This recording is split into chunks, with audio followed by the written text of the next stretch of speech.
Good morning, students. How are you all? Hope you all are fine at your houses. I am also fine, students. In the previous class, yesterday we have seen the transactions. That means we are in the third lesson, the book of prime entry. Okay, we are going to prepare the journal entries. That is called prime entry. Prime entry. Okay, journal entry. So to prepare the journal entries, we need to know some of the theory portion. That's what we are learning. That is the transaction, financial transaction. That both the two types of transactions available, cash and bank. The other one, credit transaction. Okay. So in the cash and bank transaction, the payment is done immediately during the transaction. But in the credit transaction, the payment will take place in a future date. Okay, now we will learn about the account. Okay, we have learned in for each and every transaction, it affects at least two accounts. Okay, so it affects two accounts. If one is debited, the other must be credited. We have studied. So now you should know what is the meaning of account. Okay, the meaning of account, or we can say the ledger account. Okay, we can say what is ledger account first. Ledger account means it is a summary of all the information, that means related to a particular person or particular item at one place. Okay, under one head. For example, one customer will be there. His name may be Sam. Okay, so Sam account will be there. Then all the things, whether if he has paid amount, there we will enter, and if he has purchased from us, or if we sell goods for him, that will be entered, and if he has given a check, that will be entered, or if it is dishonor, again we will enter. Okay, so what is the ledger account? Ledger account, it is a summary of all that needed information, or everything is entered at one place under one head. Okay, that is called ledger account. Same thing, account also we can say that is a systematic presentation of all the information of a person, an item, okay, under one, at one place under one head. Okay, that is called account. Now we will learn the types of accounts, the classification of accounts. Okay, the classification of accounts. Before that, you should know there are two approaches in preparing the journal entries. Okay, two approaches in the classification of accounts also. Okay, now the types of these two approaches, the one is accounting equation approach, the other is the traditional approach. Okay, so the first one, the accounting equation approach, is the omitted portion, so we are not learning. We will learn the next approach, that is the traditional approach. Okay, in this traditional approach, how the accounts are classified, that we will learn. Okay, in this approach only we are going to prepare the journal entries also. Okay, here the main types, it is all the accounts are divided into two heads. Okay, first one will be personal account and other one is impersonal account. Okay, first one personal account, the other one impersonal. So again this personal account is divided into three. Okay, natural person's account, natural person, then artificial person. We will not create a person, but that artificial person means the organizations. Okay, then representative personal account, representative personal account. Okay, so it is divided into three: natural person, artificial person, representative personal account. Okay, natural person account, we can say the ordinary human beings, those who have life. Okay, they are the natural person account. For example, I told you Sam's account. Okay, so then Hari's account. Okay, these are natural person's account. Here, for example, artificial person means you will learn in company accounts. That's not company accounts, company or type of organization. There we will learn company is an artificial person. Okay, so all the organization, for example, Ram and Co. Here it is a company's name. Okay, so that is an artificial person because sometimes we will sell goods in this name. So they are called artificial person. Then representative personal account. Here some we will first learn about the example. Okay, here outstanding salary or outstanding rent or sometimes insurance premium prepaid expenses and outstanding expenses. Then income accrued but not received, okay, or income received in advance. So all these are the representative personal account because here outstanding salary or prepaid rent or accrued income not yet received, all these related to persons. Okay, all related to person because salary we need to pay to the staff. Prepaid insurance premium. This also one expense we have paid to a particular person in advance. Okay. Here income we have not received from one person. So it is related to a person. That is why it is called representative personal account. Okay. Now we will learn the impersonal accounts. You have to read this one. It is given in the deleted portion. Okay. But we should know this one. The types of accounts. Okay, impersonal account is, that means it not a person, it does not affect a person's account. Okay, that is called impersonal account. Here it is again divided into two. Okay, real account and nominal account. Real account and nominal account. Here first real account. What is a real account? A real account, all the assets. Okay, all the assets. That means we can say all the properties and possessions. Properties and possessions what we have. Okay, they are called the assets. Possession. Okay. Properties and possessions, they are called the real accounts. Okay, here this real account again divided into two. Okay, one is tangible and other is intangible. You might have heard this meaning, that word.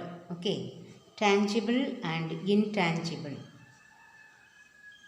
Tangible real account, that means here tangible assets. Okay, that means we can see and touch. What is the meaning of tangible? The assets that we can see and touch. For example, land and building. Then plant and machinery. Plant and machinery. All these we can see and touch, isn't it? Then furniture.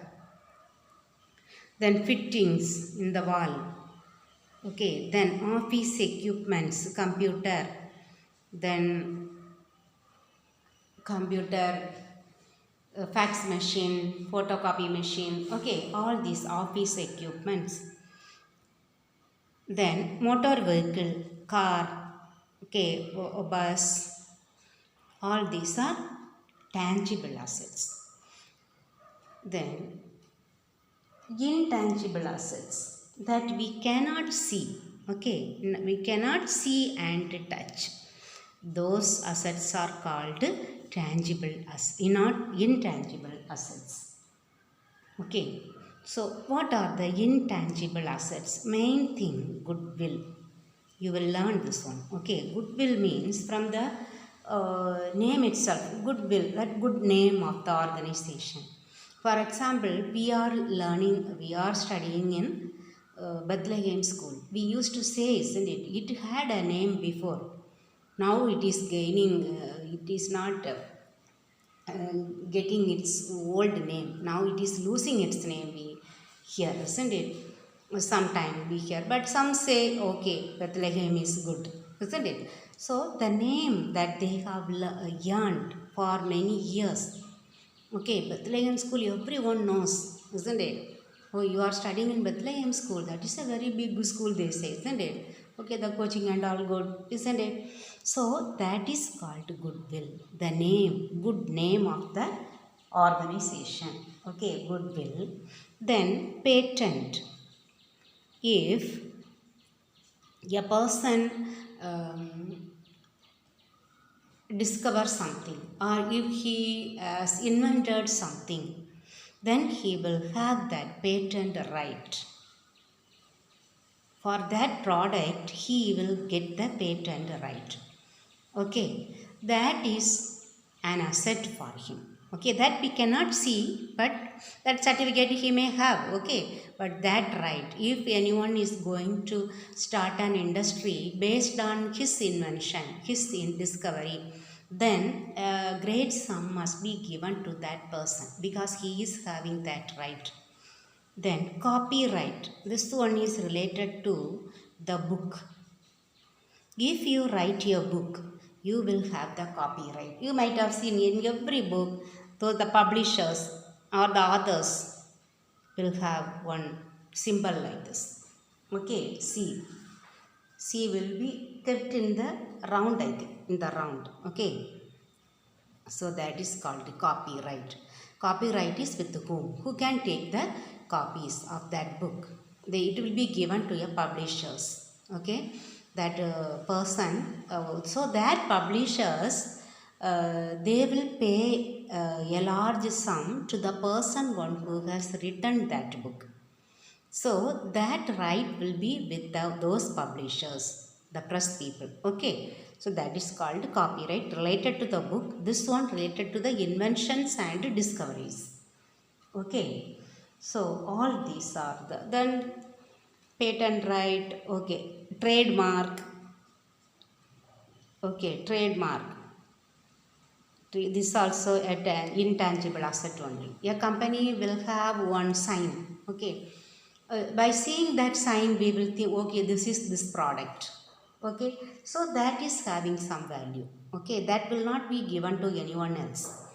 So all these are the intangible assets. Okay, real account is divided into two, tangible assets and intangible.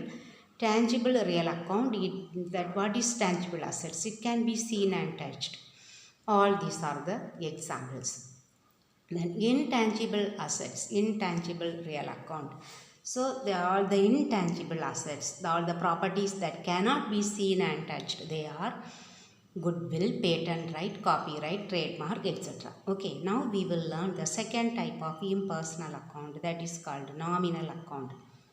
Okay, here nominal account that includes all expenses and losses.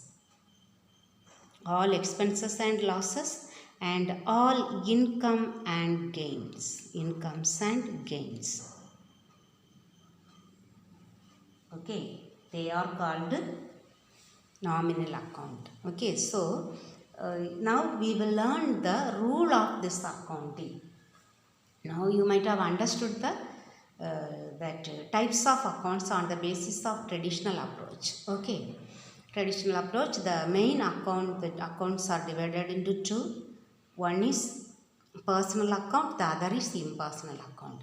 Again, personal account is divided into three: natural personal account, artificial personal account, representative personal account. Okay, natural person's account means the person, natural person's account, the person, ordinary human beings account. Okay, here not human beings, but the organization. They are also considered as one of the person, but that person is artificial. So all the organization are called artificial person. Then the representative personal account that relates to the outstanding and prepaid expenses, then accrued and income received in advance. Okay, they are the representative personal account. Then the second type of main account is impersonal account. Again, this is divided into two, real account and nominal account. Again, real account is divided into two. Now, what is real account? All the assets of the organization. Okay, the assets, that we can say the properties and possessions of the owner. Then tangible and intangible, it is divided into two. Tangible means that we can see and touch. Intangible, we cannot see and touch. Okay. The nominal account, expenses and losses and income and gains. Okay. Now, I will teach you the rules of accounting. Okay. This is very important, very important. Okay. That is called golden rules of accounting. They will ask, what is the simply rules of accounting? This one only. What is golden rules of accounting? This one only. Okay, then rules of double entry system. Rules of double entry system. What are the rules of double entry system? All same rule only. Okay, we have learned that there are each transaction affects two accounts, isn't it? Now we have learned about three accounts, main accounts. Okay, personal account, then real account and nominal account. Now we can say, we can conclude personal account, they will, all these together we will give in one account. Then this impersonal two, no, that one two separate. So totally personal account 1, then real account 2, 3 nominal account. For these three accounts, one should be debited, the other one should, what should be debited and what should be credited, we are going to learn. Okay, so we will write how many accounts now? 3, isn't it? One is personal account.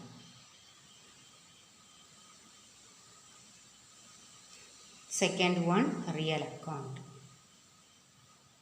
Third one, nominal account. Now we should write. Okay. Then that is the rule. Okay. What should be debited and what should be credited? Here, debit the receiver.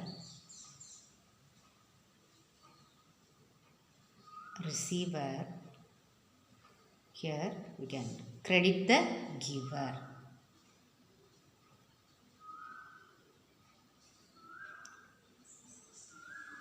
That you have to, next we should learn how to identify what are the, for each and every transaction it affects two accounts, minimum two accounts. Okay.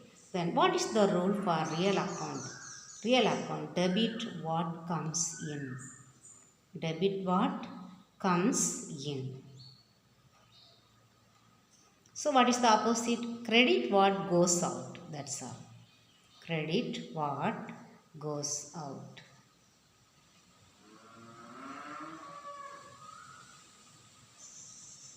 Then nominal account. Debit all expenses and losses. All expenses and losses. Here credit all incomes and gains.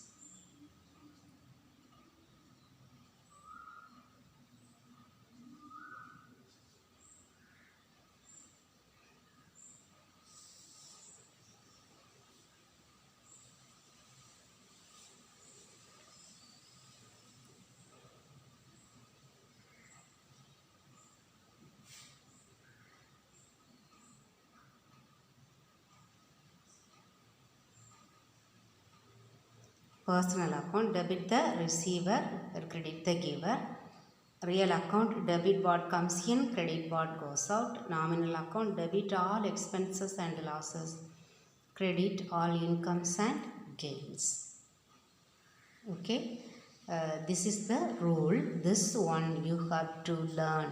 Okay, you have to learn this one very well. Okay, very much you have to learn. That pages I will send you in the they will send you, but you have to read that pages. Okay, but this one you have to learn by heart. Okay, it's very important. Even when you are in deep sleep, if we wake up you and ask, you must be able to answer this one. So that much it is very important. Okay, if you know this one, then you can do the problems correctly. Okay, personal account, what is the rule? Debit the receiver, person is, so one who receive the thing we should debit, one who gives the thing we should credit. Even thing means things or money, whatever it is. Real account, if we purchase something, that land we are purchasing, so or we are purchasing some machineries, the machinery is coming inside, so we should debit. What is going out? Cash we are giving, so cash is also real account. Okay, goes out. Then debit all expenses and losses in the nominal account. Here for example, salary we are paying, but salary should be debited, and what is going out? Cash, credit. Okay, here we are receiving some income. For example, um, rent we receive. Okay, that the rent must be credited, and what is coming inside, this one should be debited. Cash debit, that rent received should be credited because that is an income. Okay, income and gain should be credited. Debit all expenses and losses. Okay students, I have taught you, so I will send the pages, you please learn by heart. Okay, thank you very much.